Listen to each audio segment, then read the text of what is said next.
নমিস daily ব্লগে সবাইকে স্বাগত। আশা করি সবাই ভালো আছো, আমিও খুব খুব ভালো আছি।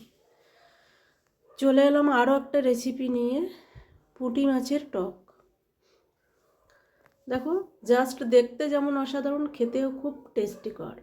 আর এরকম মাখা মাখা টক রেসিপি হলে আর তো কিছুই লাগে না।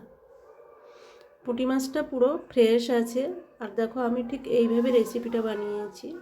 প্রথমে আমি কিছু পুঁটি মাছকে ধুয়ে পরিষ্কার করে লেবুর রস মাখিয়ে আমি কিছুক্ষণের জন্য রেখে দিয়েছিলাম। তারপরে পুঁটি মাছটাকে ধুয়ে নিয়ে পরিষ্কার করে আমি নুন হলুদ দিয়ে কিছুক্ষণের জন্য ম্যারিনেট করে রেখে দেব।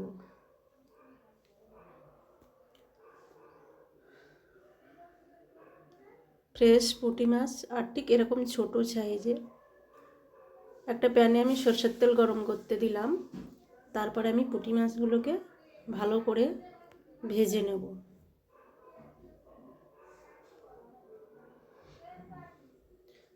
পুরো শক্ত আর ঝরঝরে করে আমি ভেজে নেব।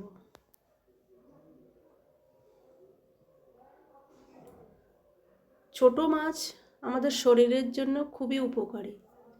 ছোট মাছ খাওয়া ভালো। অনেকেই পছন্দ করে না কাঁটার জন্যে, আবার অনেকের খুব প্রিয়।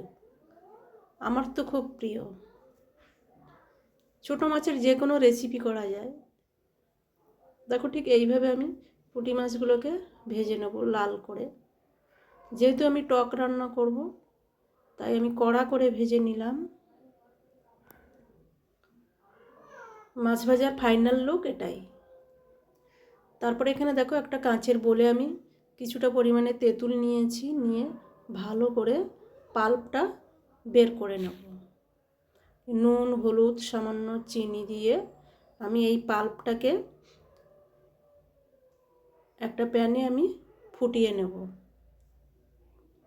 তেঁতুলের পাল্প আগে থেকে না ফোটালে টেস্টি হয় না। ঠিক এইভাবে ফুটিয়ে নিলাম।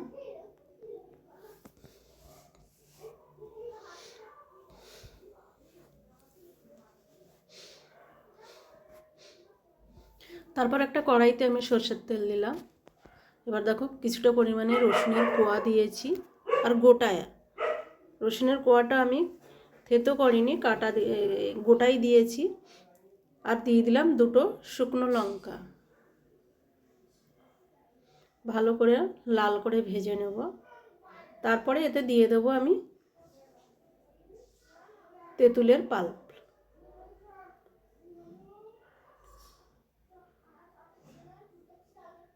এটা আগে থেকে ফোটানোই ছিল, বেশি ফোটাতে হবে না। জাস্ট ফুটে উঠলেই আমি মাছগুলোকে দিয়ে দেবো, ভেজে রাখা পুঁটি মাছ। আর ঠিক এরকম গ্রেভি আমি রাখলাম আমার মতো করে, তোমরাও বেশি করে রাখতে পারো। তারপর আমি সামান্য জিরে গুঁড়ো দিয়ে দিলাম ওপর থেকে। জাস্ট এরকম একটা লুক আসবে। এটা তোমরাও বাড়িতে ট্রাই করতে পারো।